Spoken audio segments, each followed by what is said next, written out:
Hello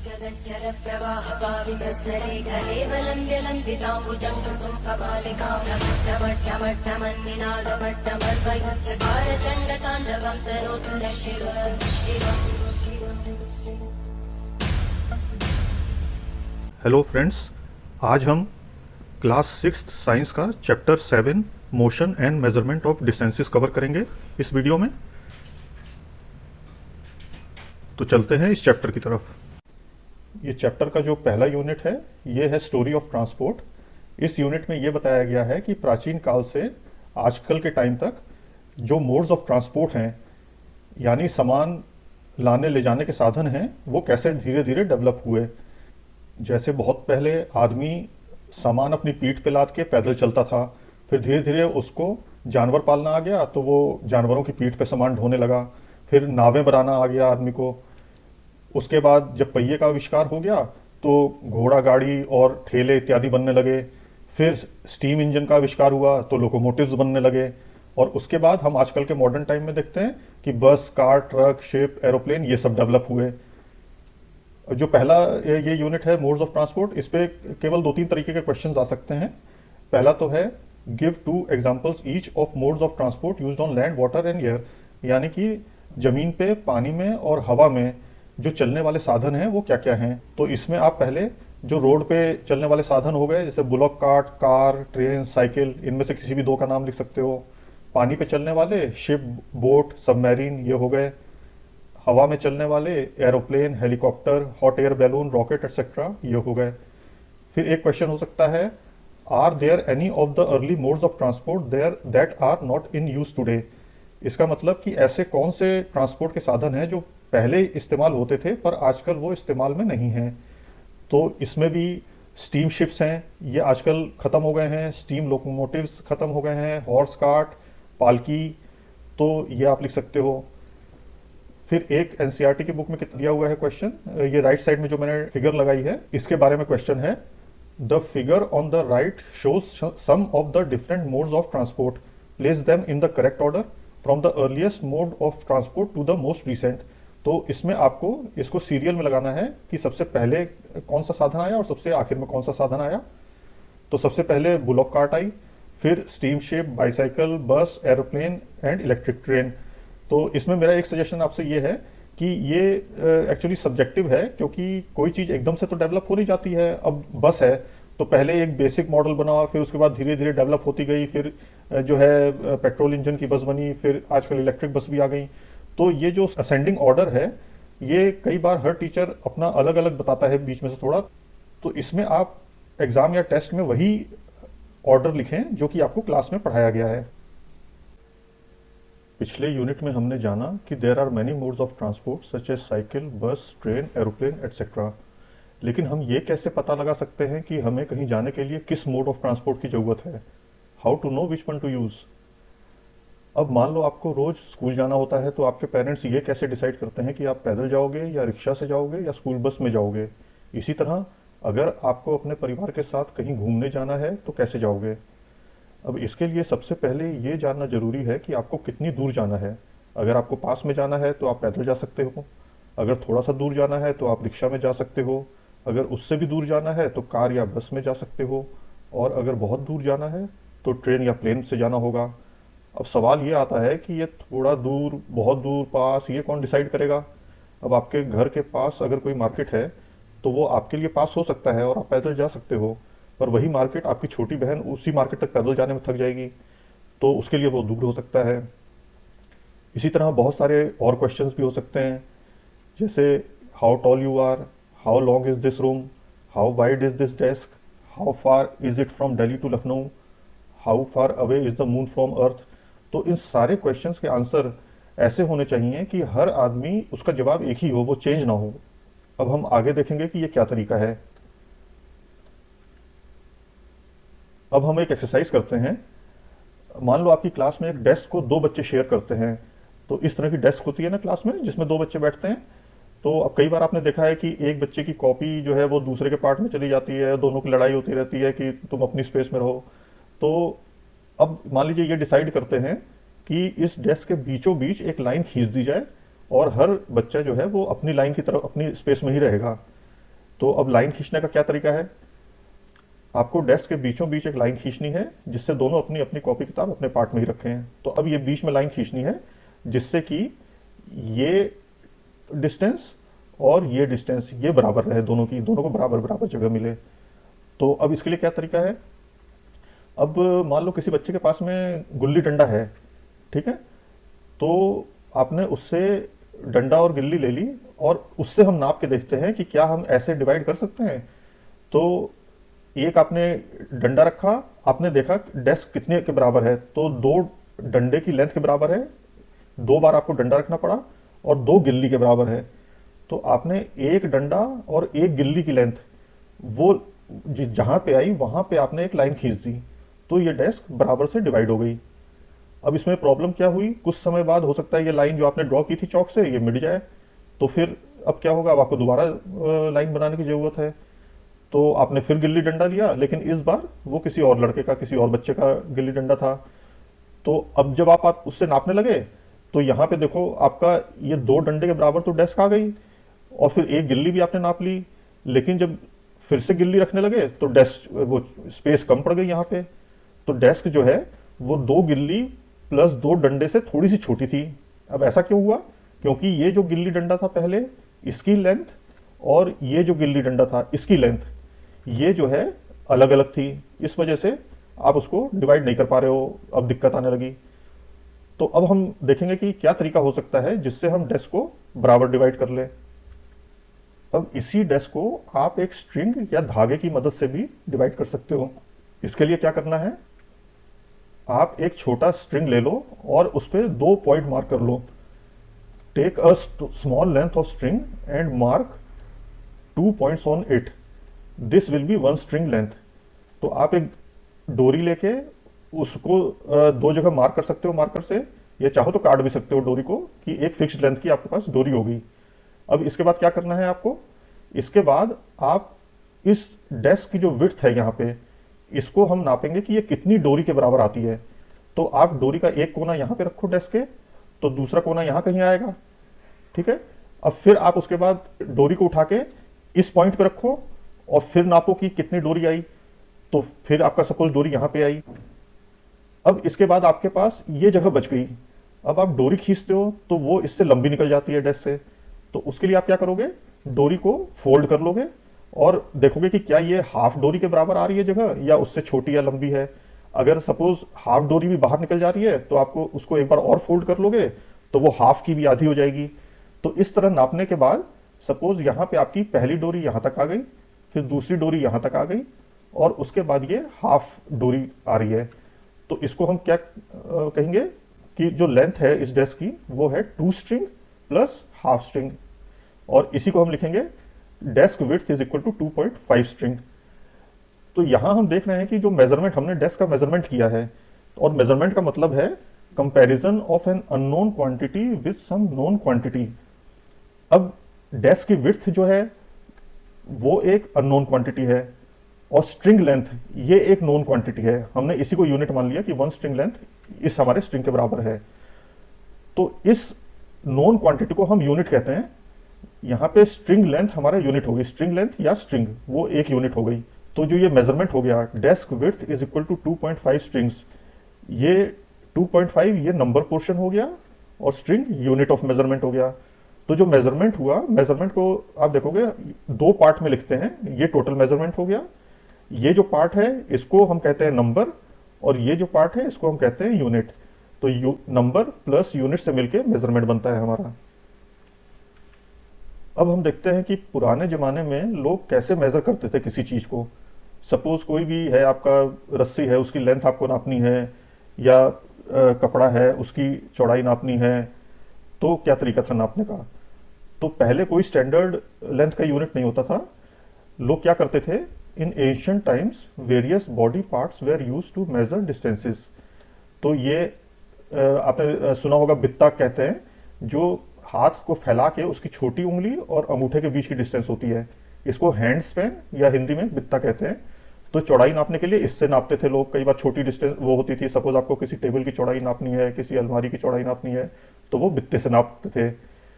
फिर उससे बड़ा सपोज कुछ नापना है तो उसको क्यूबिट कहते थे। क्यूबिट क्या होता था? किसी आदमी की कोहनी से लेके और उसके उंगली के एंड तक की डिस्टेंस, उसको क्यूबिट बोलते थे। ये पूरी दुनिया में यूज होता था। इजिप्ट में पहले स्टार्ट हुआ, फिर बाकी दुनिया में भी शुरू हो गया। इसी तरह जो पैर की लंबाई होती थी उसको हम कहते थे फुट स्पैन। जो हाथ हाथ को जब फैला लो तो जो उसके एंड से लेके नाक तक की दूरी, इसको हम कहते थे यार्ड। फिर पेस होता था कदम। जब हम चलते थे तो हमारे एक पैर से दूसरे पैर की जो दूरी होती थी उसको हम कहते थे पेस या कदम या फुटस्टेप। और बहुत ही छोटी चीज जब नापनी होती थी तो हम एक उंगली की जो विड्थ होती है उसको हम कहते थे अंगुल। इंडिया में बहुत यूज होता था। तो अब इसमें दिक्कत क्या आती थी? इसमें दिक्कत ये थी कि हर किसी का बॉडी पार्ट अलग साइज का होगा।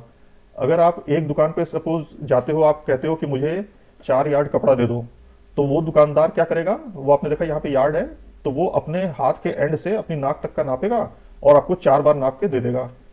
अब आप यही किसी दूसरी दुकान के पास जाते हो, दुकानदार के पास, और उससे बोलते हो कि मुझे 4 यार्ड कपड़ा दे दो, वो भी ऐसे ही करेगा, लेकिन वो आपको कपड़ा अलग साइज का मिलेगा, क्योंकि उस दुकान दोनों दुकानदारों का जो ये लेंथ है उनके हाथ की उंगली से लेकर नाक तक की, वो अलग अलग है। तो everybody's body part could be of different sizes. This caused confusion in measurement. तो इससे जो है हर जगह अलग अलग साइज नापा जाने लगा। अब एक एक्सपेरिमेंट आप खुद ट्राई कर सकते हो। जैसे आप घर पे या स्कूल में आप ये अपनी मेज को हैंड स्पैन से नाप के देखो। आप ये देखो कि आपकी टेबल कितने बित्ते के बराबर है। पहले यहाँ से यहाँ तक नापो, फिर आप इसको आगे ले जाके अपना अंगूठा यहाँ पे रखो और फिर ये आगे नापो। इस तरह जब तक एंड ना आ जाए तो आप देखो कि टेबल कितने बित्ते बनती है। सपोज ये आपकी 10 बित्ते या 10 हैंड स्पैन लंबी टेबल बनती है। अब उसी टेबल को आप अपने किसी बड़े, उनसे आपके फादर मदर किसी से बोलो कि इसको नाप के बताओ कि कितने बित्ते आती है। वो लोग नापेंगे, उनका आपसे कम आएगा। सपोज आपने 10 बित्ते नापी, तो वो जो नापेंगे वो कहेंगे कि ये टेबल तो केवल 5 बित्ते की है या 5 हैंड स्पैन की है। तो इसलिए ये जो हैंड स्पैन है ये एक करेक्ट मेजरमेंट नहीं हो सकता, ये एक स्टैंडर्ड मेजरमेंट नहीं हो सकता। तो इसकी वजह से क्या हुआ कि some standard unit of measurement are needed that do not change from person to person. ऐसा मेजरमेंट होना चाहिए, यूनिट होना चाहिए जो सबके लिए सेम रहे, चेंज ना हो। अब जब मेजरमेंट करने में बहुत ज़्यादा दिक्कत होने लगी तो 1790 में फ्रेंच गवर्नमेंट ने एक स्टैंडर्ड यूनिट ऑफ मेजरमेंट बनाया जिसे मैट्रिक सिस्टम कहते हैं। The standard unit of length in metric system was called metre. तो मैट्रिक सिस्टम में जो स्टैंडर्ड यूनिट था उसको मीटर कहा गया। उन्होंने एक लेंथ ले ली और कहा कि आज से हम इसको मीटर बोलेंगे। तो अब लोगों की आदत पड़ी हुई थी उसी तरह क्यूबिट में नापने की या यार्ड में नापने की। तो उनको इसको पॉपुलर करने के लिए कि लोग मीटर यूज़ करना शुरू करें, तो उस समय गवर्नमेंट ने बिल्डिंग्स के सामने 1 मीटर लेंथ जो है वो स्टोन में बनानी शुरू कर दी। जैसे आप यहाँ देख सकते हैं कि 2 फोटोग्राफ्स हैं। ये दीवार पे खुदा हुआ है कि 1 मीटर इतना लंबा होता है। यहाँ पर भी दूसरी बिल्डिंग पे मीटर बना हुआ है। तो लोग यहाँ पे आके और कोई साथ में डंडा वगैरह ला के उसमें मीटर का साइज नाप सकते थे और फिर उसको अपनी लाइफ में यूज़ कर सकते थे। For the sake of uniformity, scientists all over the world have accepted a set of standard units of measurement. The system of units now used is known as International System of Units, SI units. तो अब world में जो system of units इस्तेमाल होता है, standard system, उसको बोलते हैं इंटरनेशनल सिस्टम ऑफ यूनिट्स, और शॉर्ट में उसको बोलते हैं एसआई यूनिट्स। अब ये एसआई यूनिट्स क्यों बोलते हैं, आईएस क्यों नहीं बोलते? वो इसलिए कि फ्रांस में इसको बोलते हैं सिस्टम है इंटरनेशनल यूनिट्स, तो वहाँ से ये एसआई आ गया। अब एसआई सिस्टम ऑफ यूनिट्स में बेसिकली 7 यूनिट्स होते हैं अलग अलग चीज़ों के लिए, जैसे लेंथ हो गई, वेट हो गया, टाइम, टेम्परेचर। तो आपके अभी 6th क्लास के लिए केवल ये 3 इंपॉर्टेंट हैं, जो आपके लेंथ के लिए मीटर हो गया, वेट के लिए किलोग्राम हो गया और टाइम के लिए सेकंड हो गया। तो बाकी आप जो बाकी यूनिट्स हैं वो आप अपर क्लासेस में पढ़ेंगे। The SI unit of length is a metre. तो एसआई यूनिट में जो लेंथ का यूनिट होता है वो मीटर होता है। तो अब 1 मीटर से आपको मान लो छोटी चीज़ें नापनी है तो उसके लिए सब यूनिट्स होते हैं जो मीटर से छोटे होते हैं, और अगर मीटर से बड़ी चीज़ें नापनी है तो उसके सब यूनिट्स होते हैं जो लार्जर देन अ मीटर होते हैं। ये क्या होता है, सब मीटर में सब यूनिट्स ऑफ लेंथ जो स्मॉलर होते हैं उसमें अगर 1 मीटर को हम 10 से डिवाइड कर देंगे, 1 मीटर को 10 पार्ट में डिवाइड कर देंगे, तो हर पार्ट जो है उसको हम कहेंगे डेसीमीटर। इसी तरह 1 मीटर को अगर 100 पार्ट में डिवाइड कर देते हैं तो हमें मिलता है सेंटीमीटर, और 1000 पार्ट में डिवाइड कर देते हैं तो हमें मिलता है मिलीमीटर। तो ये डेसी, सेंटी और मिली का मतलब है 10 से डिवीजन, 100 से डिवीजन और 1000 से डिवीजन। तो अगर हमें बहुत छोटी चीज नापनी है तो हम मिलीमीटर में नाप सकते हैं। Millimetre is equal to 1/1000 metre. इसी तरह हमें बहुत लंबी दूरियां नापनी है तो हम 1 मीटर को जब 10 से मल्टीप्लाई करते हैं तो उसको डेकामीटर बोलते हैं। जब 1 मीटर को 100 से मल्टीप्लाई करते हैं तो उसको हेक्टोमीटर बोलते हैं, और जब 1000 से मल्टीप्लाई करते हैं तो उसको किलोमीटर बोलते हैं। तो यहाँ पे जो सबसे कॉमन यूज़ किए जाते हैं वो एक तो मीटर का ये सेंटीमीटर है, जो 1 मीटर का उसको 100 में डिवाइड करके जो हमें मिलता है उसको 1 सेंटीमीटर बोलते हैं, और 1 मिलीमीटर है जो कि हम मीटर को 1000 से डिवाइड करके हमें मिलता है, और 1 सेंटीमीटर में 10 मिलीमीटर हो जाते हैं। क्योंकि ये देखो आप, ये 100 से डिवाइड किया है, यहाँ पे 1000 से डिवाइड किया है, तो 10 टाइम्स का फर्क है, तो 1 सेंटीमीटर में 10 मिलीमीटर होते हैं। अब आपके ज्योमेट्री बॉक्स में स्केल होगा, तो ये स्केल जो है ये मैट्रिक सिस्टम पे बना हुआ है। अब 1 मीटर लेंथ का स्केल तो आपके बॉक्स में आ नहीं सकता, तो इसलिए जो आपके बॉक्स में स्केल होता है वो होता है 15 सेंटीमीटर का। इस पे एक साइड ये सेंटीमीटर लिखे होते हैं, और सेंटीमीटर को मिलीमीटर में डिवाइड किया होता है। ये 1 सेंटीमीटर को 10 मिलीमीटर में डिवाइड किया हुआ है, और एक पार्ट जो है ये छोटा सा part, this is equal to 1 millimetre. अब कोई भी चीज मेजर करने के लिए हमें एक सूटेबल डिवाइस चाहिए। अब स्केल आप हर जगह नहीं यूज कर सकते। जैसे रूलर है आपका, ये आप पेंसिल नापनी है, कोई छोटी चीज नापनी है, तब तो आप इससे रूलर से नाप लोगे। अब मान लो टेलर है, उसको कपड़ा नापना है या आपको आपका साइज लेना है, तो वो स्केल से तो ले नहीं सकता। उसके लिए क्या है, वो एक फ्लेक्सिबल टेप यूज करता है। इस तरह की टेप होती है जो टेलर के पास होती है, जो मुड़ सकती है, तो वो इसको यूज करता है। इसी तरह जहां दुकानों पे कपड़े बिकते हैं तो वहां पे एक स्टील की रॉड होती है मीटर की, उससे नाप के बेचते हैं। इसी तरह अगर मान लो आपको पेड़ की चौड़ाई नापनी है तो आप स्केल से तो नाप नहीं सकते, तो उसके लिए आपको फ्लेक्सिबल टेप चाहिए, तो आप मेजरिंग टेप या टेलर वाली टेप उससे नाप सकते हो। अब यहाँ पे चैप्टर में कुछ तरीके बताए हुए हैं कि आप सही तरीके से स्केल का यूज़ कैसे कर सकते हो। तो अगर आपको ये बॉक्स है, इसकी एक साइड नापनी है, तो आप क्या करोगे कि स्केल का जो 0 मार्क है वो आप एक एज पे रखोगे, और जितनी दूरी नापनी है वहाँ पे आप देख लोगे कि क्या मेजरमेंट आ रहा है। और स्केल को ऐसे टेढ़ा नहीं रखना है, आप बिल्कुल सीधा रखोगे जैसे इसमें दिखाया गया है, ये करेक्ट मेथड है। अब कई बार ऐसा हो सकता है कि स्केल आगे से टूटा हुआ हो, या उसके जो मार्क्स हैं मेजरमेंट के वो मिटे हुए हों, तो उस केस में आप कैसे नापोगे? तो उस केस में आप कहीं बीच में भी रख सकते हो। जैसे आप शुरू से आपने छोड़ दिया थोड़ा सा, और उसके बाद कोने पे वो मेजरमेंट रख दिया, और जहां तक आपको नापना है वहां का मेजरमेंट देख लिया। तो जो ये एंड पे रीडिंग आएगी, और जो शुरू में जिस रीडिंग पे आपने रखा था, तो एंड की रीडिंग माइनस शुरू की reading, that will be equal to the length of the side of the box. यही यहां पे समझाया गया है।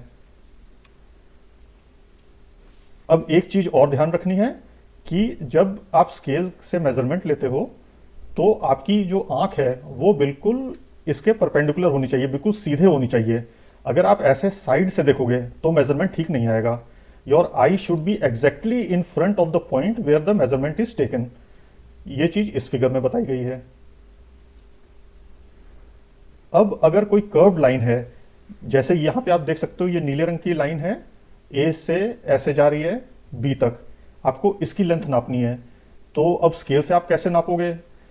तो इसका क्या तरीका है, इसके लिए हम एक थ्रेड लेते हैं और हम उससे नाप सकते हैं। वो हम कैसे नापेंगे? आप एक थ्रेड ले लो, थ्रेड या डोरी को थ्रेड कहते हैं, और उसके एक एंड पे आप यहाँ पे गांठ लगा दो, नॉट लगा दो। फिर आप उस नॉट को इस पॉइंट ए पे रखो, और थ्रेड को आप इसके लाइन, ब्लू लाइन के साथ साथ उस पे बिछाते चले जाओ। जहां तक जैसे स्ट्रेट वो है, थोड़ा सा सीधा पोर्शन है, आपने वहां तक रखा, फिर यहाँ पे उंगली से दबा लिया, फिर आपने आगे उसको और थ्रेड बढ़ाया। तो इस तरह करते करते जब तक आप पॉइंट बी पे नहीं पहुंच जाते, आप इसको थ्रेड को इस लाइन के ऊपर लगाते चले जाओ।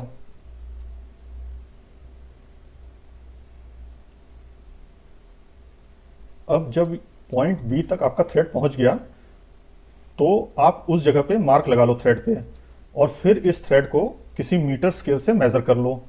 तो जो आपने यहाँ पे गांठ लगाई थी, नॉट लगाई थी, वहां से लेके जो एंड तक आया था थ्रेड, उतनी लेंथ जो है वो इस कर्व की लेंथ हो जाएगी। अब हम आते हैं कि मोशन क्या होती है। अब अगर किसी पेपर पे आप चीनी के दाने डाल दें तो कुछ समय में वहां पे चींटियां आ जाएंगी, और आप उन चींटियों की मोशन देखो तो कोई चींटी कभी एक जगह होगी, फिर दूसरी जगह, फिर कहीं और चली जाएगी। तो इसको हम बोलते हैं मोशन। तो मोशन क्या लगता है कि किसी ऑब्जेक्ट, ऑब्जेक्ट मतलब किसी चीज, तो किसी भी चीज, जैसे अब यहाँ पे चींटी है तो इसकी पोजीशन टाइम के हिसाब से चेंज हो रही है, तो हम कहते हैं कि चींटी मोशन में है। लेकिन अब पंखा है, तो क्या पंखा अपनी पोजीशन चेंज कर रहा है? पंखा तो वहीं का वहीं लगा हुआ है। इसी तरह घड़ी है, तो क्या उसकी कोई मोशन हो रही है? वो तो अपनी जगह चेंज नहीं कर रही। तो मोशन क्या है, वो कई तरीके की होती है। अब हम देखते हैं कि कौन कौन से तरीके की मोशन होती हैं। एक मोशन होती है रेक्टिलिनियर मोशन, जो मोशन स्ट्रेट लाइन में होती है। जैसे एक पॉइंट से दूसरे पॉइंट तक सीधे अगर कोई जाता है तो उसको हम कहते हैं रेक्टिलिनियर मोशन। ये मोशन हम कहाँ देखते हैं?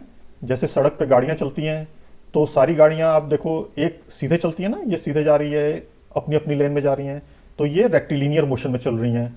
इसी तरह जब मार्च पास्ट होता है, आपने रिपब्लिक डे पे देखा होगा, सारे सिपाही होते हैं, वो एक लाइन में चल रहे होते हैं, तो ये सब रेक्टिलिनियर मोशन हो रही है। दूसरी मोशन होती है सर्कुलर मोशन। इसमें किसी ऑब्जेक्ट की distance from a fixed point वो सेम रहती है। The distance of moving object remains same from fixed point. अब जैसे ये पंखा है, तो यहाँ पे एक पॉइंट है इसका सेंटर, और जो ब्लेड है ये उस पॉइंट के चारों तरफ घूम रहा है, और ब्लेड के हर पॉइंट की दूरी सेंटर से एक ही दूरी पे है, तो इसको हम कहते हैं सर्कुलर मोशन। एक ये है, इसको हम कहते हैं वेदर कॉक या वेदर वेन। ये हवा की डायरेक्शन नापने के काम आता है। तो इसमें भी आप देख सकते हो ये एक्सिस है और इसके चारों तरफ ये घूम रहा है, ये सर्कुलर मोशन हो गई। फिर आपने हैमर थ्रो में देखा होगा कि कैसे घुमा के एथलीट वो फेंकता है हैमर को, तो जो ये गोल घुमा रहे हैं ये सर्कुलर मोशन में है। गाड़ियां जब चौराहे के चारों तरफ चलती हैं, ये सर्कुलर मोशन है। ये बुक में एग्जांपल्स दिए हुए हैं, ये वेदर वेन, पंखा, ये जो पानी निकालते हैं उसमें गोल गोल बैल घूमता है और ये पानी निकलता है। तो all these are examples of circular motion. अब एक मोशन होती है जिसमें an object repeats its motion after some time. कोई भी ऑब्जेक्ट बार बार अपनी मोशन रिपीट करता है, उसको हम कहते हैं पीरियोडिक मोशन। इसके एग्जांपल्स क्या हो सकते हैं? झूला आपने देखा है कि बार बार एक ही पोजीशन पे आगे पीछे हो रहा होता है, तो वो अपनी मोशन रिपीट कर रहा होता है, तो इसको हम कहते हैं पीरियोडिक मोशन। फिर घड़ी, पेंडुलम घड़ी जो हो गई, इसमें आप देख रहे हो ये पेंडुलम एक ही मोशन को बार बार कर रहा है। ये आपकी बुक में एग्जांपल दिए हुए हैं, पेंडुलम क्लॉक हो गई। गिटार का स्ट्रिंग जो है वो एक ही तरह की मोशन बार बार करता है। तबले का ड्रम हो गया, बेल हो गई। और एक सिलाई की जो मशीन होती है उसकी सुई देखो ऊपर नीचे बार बार मोशन करती है। तो ये सब मोशन जो है ये पीरियोडिक मोशन हो गई। तो हम अब समराइज कर लेते हैं कितने टाइप की मोशन होती हैं। पहली rectilinear motion, in which the object moves in a straight line. Number 2 circular motion, in which distance of moving object remains same from a fixed point। और थर्ड हो गई periodic motion, the moving object repeats its motion after some time। तो ये 3 तरीके की motion होती हैं। अब कई बार क्या हो सकता है कि कोई ऑब्जेक्ट कंबाइंड मोशन भी कर सकता है। इनमें से 2 तरह की मोशन एक साथ हो सकती है। There can also be a combination of motion as in case of ball rolling on ground और प्लैनेट्स ऑर्बिटिंग द सन। अब ये देखो जो बॉल होती है बॉलिंग वाली, इसमें बॉल सीधे भी जाती है और गोल गोल भी घूम रही है। तो ये क्या कॉम्बिनेशन हो गया? Rectilinear motion plus circular motion. इसी तरह यहाँ पे सन हो गया और ये जो प्लैनेट्स इसके चारों तरफ सर्कुलर मोशन में चक्कर लगा रहे हैं, तो ये मोशन बार बार हो रही है। हर साल जैसे अर्थ एक चक्कर लगाती है तो बार बार ये मोशन होती है। तो ये कॉम्बिनेशन हो गया circular motion plus periodic motion.